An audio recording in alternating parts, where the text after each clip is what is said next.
노비 황동이의 부자 비법.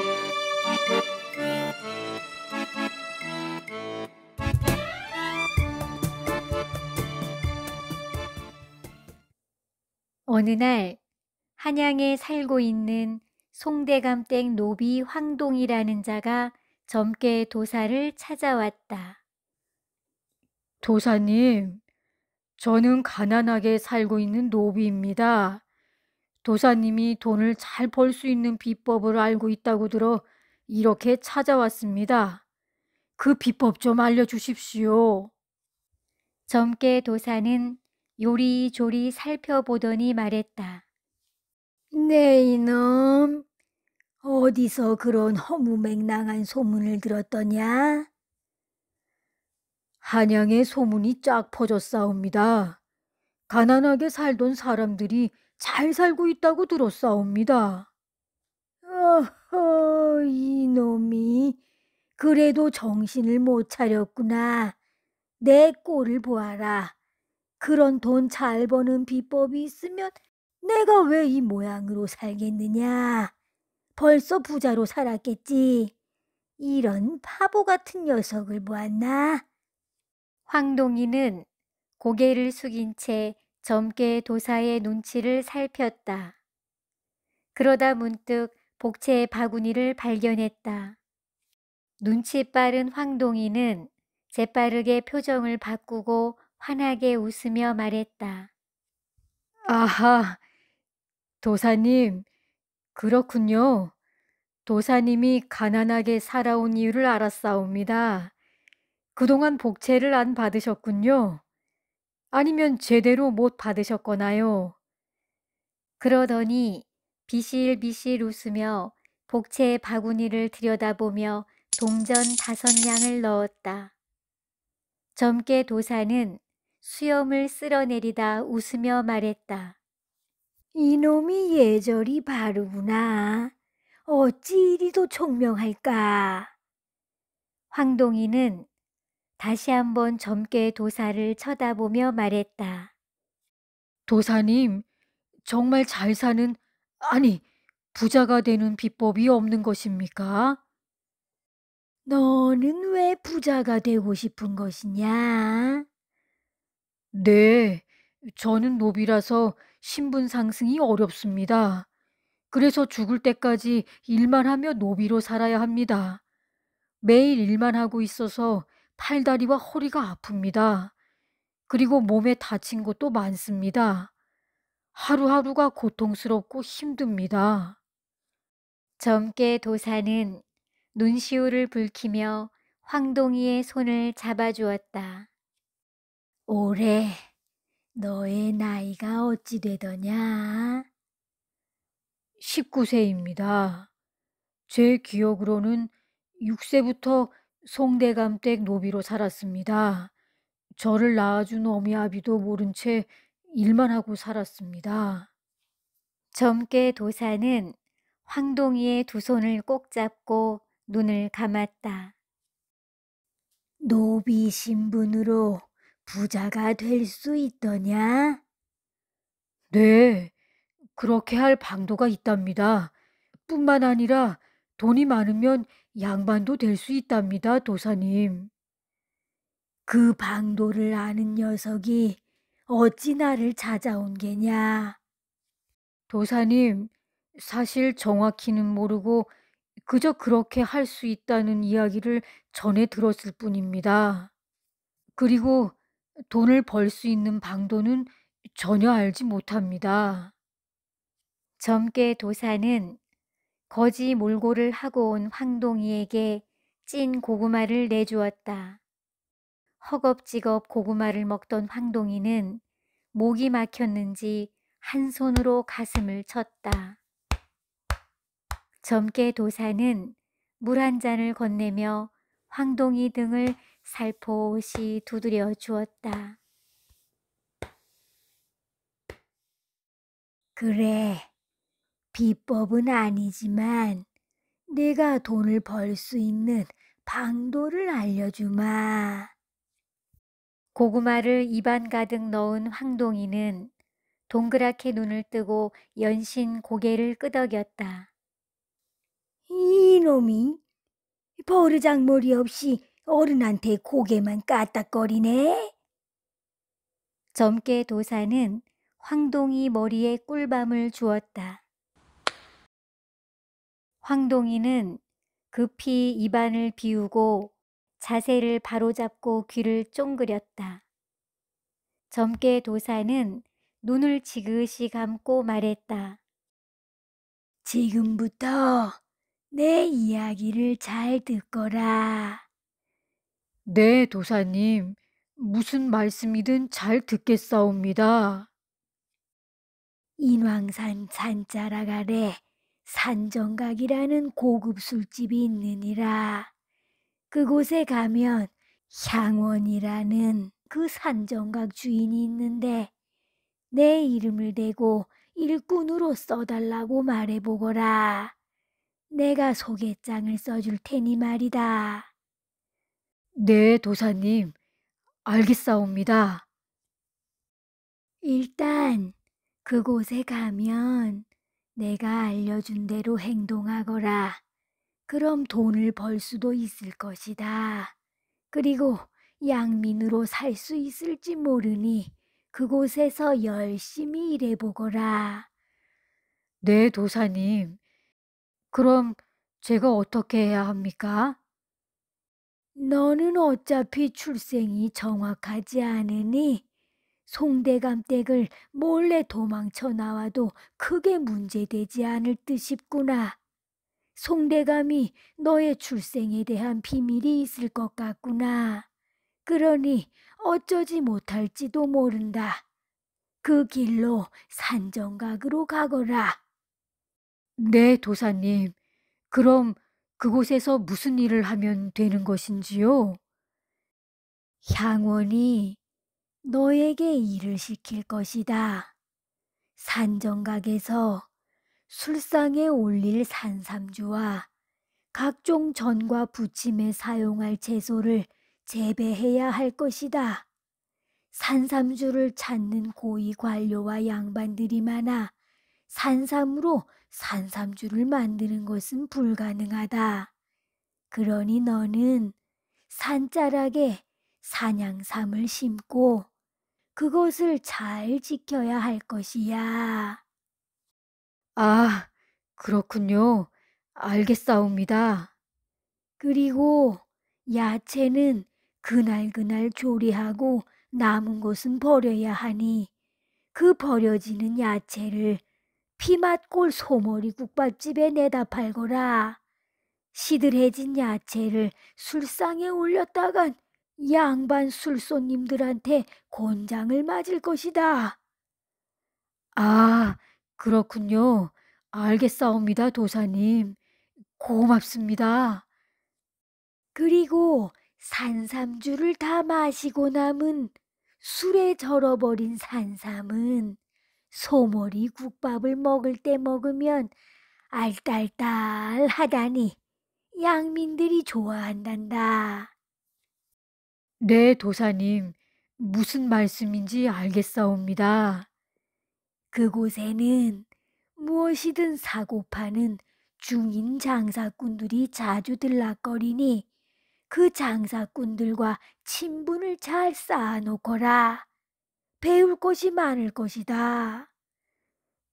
그런데 도사님, 그곳 주인과는 어떻게 아는 사이이신지요? 그냥 오다 가다 알게 된 사이이니라. 네, 알겠사옵니다. 또 한 가지, 내가 그곳에서 자리를 잡으면 기와집과 초가를 살 기회가 생길 것이다. 어쩌면 땅도 몇 마지기 살 수 있을 것이다. 황동이는 송대감 댁을 야밤에 도망 나와 산정각으로 향했다. 그곳 주인 향원에게 인사를 올리고 야채밭과 산양삼 밭을 돌보며 장작을 팼다. 향원도 열심히 일하는 황동이에 만족했다. 송대감 댁에 있을 때보다 훨씬 자유롭고 좋았다. 가끔 남은 산삼주를 마시고 잠을 푹 잘 수 있었다. 향원은 그런 황동이를 불러 술상 앞에 앉혔다. 향원이 황동이가 들고 있는 술잔에 술을 따라주며 말했다. 황동아, 내가 일을 열심히 잘해주고 있어. 내가 이렇게 술상을 차렸다. 한 잔 받거라. 네, 주인 어르신. 그래, 일해보니 어떻느냐? 네, 좋습니다. 열심히 일하겠습니다. 부모님이 없다고 했는데 보고 싶지 않더냐? 아, 네, 보고 싶사옵니다. 그럼 내가 자리를 잡으면 부모를 찾아보도록 하자. 주인 어르신, 고맙습니다. 열심히 일하겠습니다. 그 뒤로 황동이는 돈을 벌어 피맛골 국밥집을 사들였다. 황동이는 매매 문서에 자신의 이름과 금액, 위치, 매입 날짜, 그리고 문서에 자신의 손바닥을 펼치고는 손가락 모양을 그려 넣었다. 당시 은화 300냥, 그러니까 동전 약 600냥에 매입해 세를 놓아 임대료를 받았다. 그렇게 부를 축적한 황동이는 인근 기와집과 초가를 사들였다. 그리고는 자신이 사들인 가옥 앞에 임금이 대규모의 새로운 시장을 짓는다는 거짓 소문을 내고 다녔다. 나라에서 공식적으로 허가해준 시전도 아니고 허가받지 못한 불법 시장인 난전도 아닌 세금 한 푼 내지 않고 백성들이 자유롭게 장사를 할 수 있는 새로운 시장을 만든다는 소문을 퍼뜨렸던 것이었다. 그 당시 양반들과 임금은 한양의 가옥과 땅의 가격을 올리기 위해 최저금리로 돈을 빌려주도록 했다. 그렇기에 가옥과 땅은 점점 가격이 상승했다. 아울러 시장에 내다 팔고 있는 곡식과 치마저고리, 가죽신, 생선의 가격이 크게 뛰었다. 그런 상황에서 새로운 시장을 지어준다는 임금을 향해 백성들은 큰 절을 올렸다. 그리고 더 많은 사람들이 그곳으로 몰려들었다. 그러자 한 평짜리 다 쓰러져 가는 초가도 없어서 못 팔았다. 그러자 황동이의 가옥들 가격이 다른 양반들 가옥보다 더 빠르고 더 높이 올랐다. 그렇게 해서 황동이는 한양에서 제일 비싼 가격의 가옥을 팔았고 큰 돈을 벌게 됐다. 그러자 양반들은 거짓 소문을 낸 황동이를 잡아들여야 한다고 주장했다. 그러나 임금은 아니네. 그 자는 나를 존경받는 임금으로 만들었고 자네들의 가옥과 땅의 가격을 올려주었다네. 라며 말렸다. 그러나 백성들은 점점 높아지는 물가에 살기가 힘들어졌다. 그리고 임금이 새로운 시장을 지어줄 것으로 찰떡같이 믿고 있었다. 그렇지만 임금은 처음부터 새로운 시장을 지어줄 계획이 없었기 때문에 그 어떤 말도 하지 않았다. 그동안 금난 정권으로 난전을 단속하며 배를 불리던 시전 상인들이 임금을 찾아가 새로운 시장을 지을 것인지를 물었고 새로운 시장을 짓는다는 것이 사실이 아닌 거짓 소문이란 것을 알고 돌아갔다. 결국 황동이는 거짓 소문을 내 사리사욕을 채운 범죄자로 지명수배가 붙었고 새로운 시장 건설은 시장 질서를 어지럽히는 불가한 일이라고 나라는 백성들에게 해명했다. 도망자 신세가 된 황동이는 다시 젊게 도사를 찾아왔다. 황동이는 구슬프게 울며 말했다. 도사님, 군고구마 좀 주세요. 배고파 죽겠습니다. 네 이놈! 그렇게 잘 살 때는 코빼기도 안 비치더니 무슨 일로 온 게냐? 송구하옵니다. 면목이 없사옵니다. 이 못된 놈을 용서해 주시옵소서.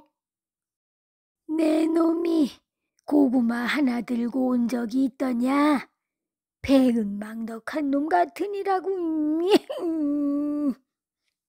도사님, 이놈을 죽여주시옵소서. 황동이는 방바닥에 엎드려 한참 동안을 울었다.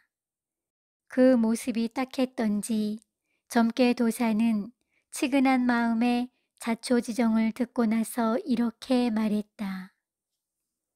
그래, 내 놈이 돈 버는 비법을 터득했구나. 그 비법을 어디서 배웠더냐? 네, 도사님. 산정각을 찾는 양반네들과 장사꾼들의 돈 버는 이야기를 듣고 배웠습니다. 그래, 사람이 살다 보면 잘못도 저지르고 실수도 하는 것이다. 그러니 너무 자책하지 말고 앞으로 올바르게 살 길을 찾아야 할 것이다. 지금까지 저지른 잘못과 실수는 너에게는 돈으로도 살 수 없는 소중한 경험이니라.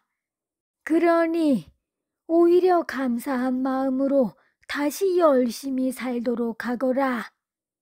밑바닥부터 다시 시작하거라. 내 목숨이 붙어 있는 것만으로도 감사한 마음으로 살아간다면 무슨 일이든 할 수 있을 것이니라. 황동이는 평생 도망자 신세로 살아야 하는 앞날이 그저 캄캄했다. 점괘 도사는 눈물을 그치지 않고 있는 황동이를 말없이 보듬어 안았다. 황동이는 며칠 동안 점괘 도사의 집에 머무르며 물지개로 물을 길어오고 밥을 하고 찬거리를 얻어왔다. 밤이면 화로 앞에 앉아 감자와 고구마를 구웠다. 그리고 복채 바구니에 들어있는 돈을 꺼내 가난한 사람들에게 나눠주는 점괘 도사의 모습을 보고 황동이는 큰 감동을 받았다. 그래서 자신도 돈을 벌어 힘들게 살아가고 있는 사람들을 위해 무엇인가를 하겠다는 결심을 하게 됐다. 도사님, 다시 바닥부터 시작하려고 하셨지요? 그랬지. 그놈 기억력은 좋구나.